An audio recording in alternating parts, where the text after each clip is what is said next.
Is my best friend's card is Pikachu worth grading? We're going to look at all these errors just as a little quick snapshot for you guys to check out on today's episode of Guess That Grade. And for your convenience, go ahead and skip to this timestamp that you wish to look at. The first part we're going to talk about is the card value in grading. Now, the first part is the financial aspect of grading. Is a card actually financially worth it? The card for this Pikachu is $53 if you were to buy it raw today. On top of that, it's about $20 to $25 to grade the card, $20 for my local game store to grade it at Tag, and $5 for shipping. Now, my best friend just had this card sitting in a shelf and he never planned on doing anything with it, so I bought it for actually $20, even though it's worth $53 right now. I was very transparent about the grade, don't be upset with me. I'm looking at PSA at 3.25 for the value of a 10 and quite a huge drop in the 9. But the reason I'm referencing PSA is because of the fact that there's no tag sales right now for 10s or 9s, but tag slabs do sit between 85 to 100% of PSA values, just keep that in mind. Now let's move on to the centering stage. Now the first thing that I like to do is get the card, scan it, and put it into the TAGGrading website. It's free to use. There's a brief advertisement when you put the card in to scan it, but then after that, you can do what I did here and match the interior and exterior borders. Now the thing to keep in mind is when you're doing centering, it's the top and bottom are one variance and the left and right is another. So the tolerance is a 10% difference between the top and bottom and a 10% difference from the left and right. Now we know after looking at the card, we can see the top and bottom shows a 50 out of 50, which means that there's a 0% difference. So what you do is you take 50 minus 50, that's your 0%. You want that within 10%. The left and right is a 52 and a 48. So you take the bigger number minus the bottom number, and that's 4%. And that means it's not 0 plus 4, it's just 0 is less than 10, 4 is less than 10. That means it's within gem mint tolerance if both of them are less than that. If one was above it, then that takes you out of that gem mint tolerance. It's not worth grading. Let's move on to the back of the card just to check that out as well, because if that is also out of balance, then when it's not worth grading overall. So let's make sure that that's happening here. Now after scanning the card, we're going to do the same thing on the back that we did on the front, but we're just going to match those interior exterior lines, and then we can see that the top and bottom is a 51.49. When you take that and subtract it, that is 2% off. When you go ahead and do the left and right, it's the same thing. You're taking the bigger number minus the smaller number, 2% off again. And again, in this case, the back tolerance is a little bit different. With tag, it's 30%, meaning that the top and bottom has to be less than that, and the left and right has to be less than that. They don't add together. So 2% is less than 30, and 2% is less than 30 again. PSA has a lot more lenient of a tolerance, so if you have less than a 50%, your back of the card is considered gem mint. Now with that said, we know exactly what's happening with the front and back being gem mint tolerance capable. Let's move on to the surface and see how that's looking. Now the surface is a fun thing to look at because there's a lot of variables that can happen, and I think everyone has a different view of how to look at it. When we're looking at this Pikachu, I have it underneath the angled light. It's a little dark on this visual, so I apologize for that. But what I'm doing is I'm just kind of tilting it back and forth, seeing if I can get a good angle to get some kind of discoloration, some print lines, anything that's really going to stand out and make me go, oh, this surface isn't clean, it isn't gem mint. So as I'm going over the card, I go over it with the angled light. I also use a black light, and I don't notice anything significant on the surface. I flip it over onto the back and do the exact same thing. I look underneath the angled light, I take a black light, and the black light, what that does is it basically highlights any kind of silvering or whitening that's not natural to the actual production of the card, and that's something that might stand out to you and impact the grade overall. On the back of the card, I do notice 3 things though. We have a few small scratches and dents within the swirl of like the Pokemon ball there on the center left of that Pokeball. And then directly left to that, there's a small dent or scratch that appears that there's some silvering dot and an internal border that only appears under the black light, and it has to be underneath the microscope. So this small little thing is very minimal to the actual surface evaluation because it's a very small issue. Now on the top left border, I do notice a whitening line that is apparent with the naked eye as well as black light. So there are definitely things you can notice on the surface of a card with a black light, angled light, all that stuff, a microscope.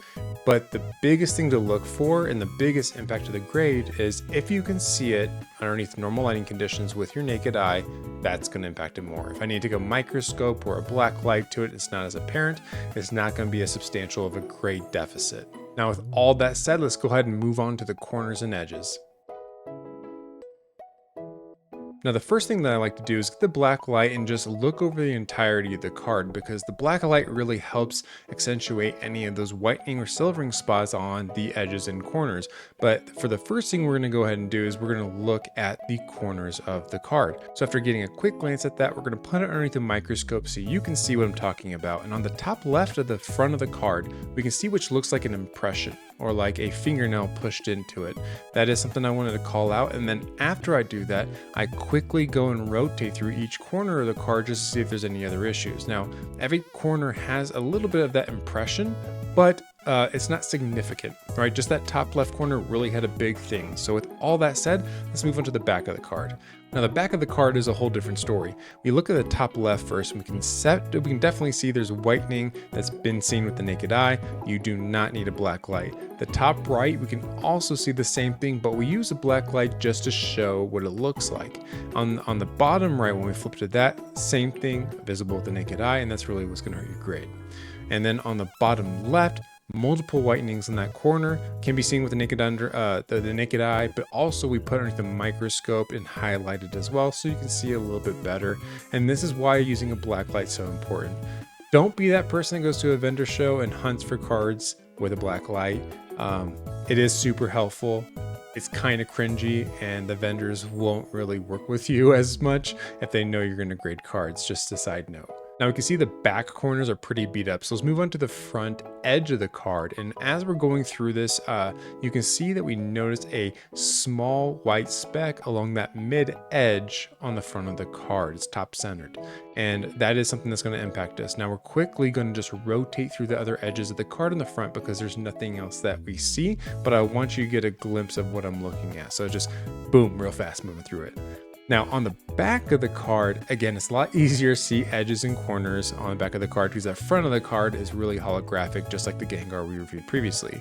On the back edge, we notice a few things. At the top of the card, there's a whitening speck. There's multiple, I counted 5, that you can see underneath angled light and with the naked eye. So again, a little bit more of an impact. With a microscope, we can see there's like 3 and 4 that have minor layer separation or some kind of fraying on that I just showed you there. Now on the right of the card, we see 2 whitening specks that come out during the angled light. You can see with your naked eye, you don't need anything special to see that, and there's no layer separation, so they're pretty minor as far as whitening specks go. On the left side of the card, there is 1 whitening speck, which is incredibly minor, that can be seen underneath angled light and naked eye, no layer separation. So the back edge isn't horrible compared to like its corners, but that's something that we want to take note of. Now let's look at the whole thing in its totality. Now, overall, looking at the card, the centering was great. The front of the card was mostly fine, minor damage there, but the back of the card is really where the damage occurred. It was mostly on the corners, the edges for the damage.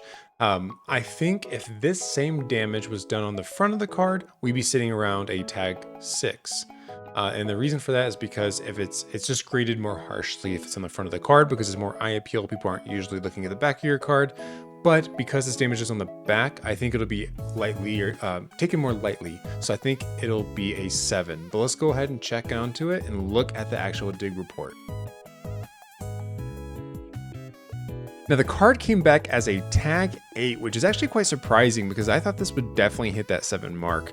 And as we were talking about earlier in the video for price comparison, only 14 of these cards have been graded by tag and it's full. As far as that goes, ours sucks. It's not very high up there, but that's understandable. It says that we have 3 dings on the back corner, 1 ding on the edge. Our centering was pretty dang good. We were pretty comparable, and then on the surface we had 2 dings on the back. So let's go ahead and look at that a little bit. And that's what I love about tag, is that we can actually cross compare and look at these things. So edge wear, we can see on the back top, we obviously saw that whitening. That's not surprising. We did not catch this thicker scratch, so that's actually really cool that it caught that when we didn't. Back top right, we have whitening again, which we already knew, and a surface pit in the middle back left, which I don't think we called that out either. But I think their imaging is really good. It caught stuff what we definitely didn't see. And we already know with the centering, we're good to go there. And you can see on the surface that there's no markings on here, which is really cool that they do this. But when we look at the back, you can see quite a considerable amount of wears. And those were the 6 that it called out. Now there were additional edge wear that we called out on the other edges, but they weren't called out here. So maybe that's why that grade disparity is there, is their camera didn't catch everything like what we did, or it maybe just didn't care as much about some of the edge wear. But personally, I just really love the fact that I have a tag report to look off and cross-examine, because the whole point of this channel is to educate others on how to view this. Now, I do think there are things on here that tag did not grab as part of that, and I think if they did take that in consideration, it would have dropped it down to a 7. But based on the information they provided, in addition with the information I got from them, it's fair. I mean, at least I know what caused the grade it got, which is far more than I can say for other grading companies that just give a surface rating of a certain percentage. It doesn't tell you exactly what it is, how it is. It doesn't give you that examination. So I'm very appreciative of Tag, and I do have some more cards coming. Unfortunately, they are being delayed 3 to 5 weeks because of their backlog at Tag. I reached out today about that. And unfortunately, in the next week or 2 weeks, hopefully just 1 week, I'll have to go back to videos where I'm not providing the actual grade at the end, but instead I'll have a guess, and then in the future release a video showing the actual grade. So hopefully you can forgive me for that, but I'm trying to get ahead now, submitting about 25 cards here soon, so we won't run into that problem again. But with all that said, thank you so much for watching this video today. If you have any kind of feedback on this, let me know. Did you guess that grade right? That's my question for you. Did you guess an 8, or were you closer with that 6 or 7-ish that I was kind of feeling? Until next time, keep guessing that grade.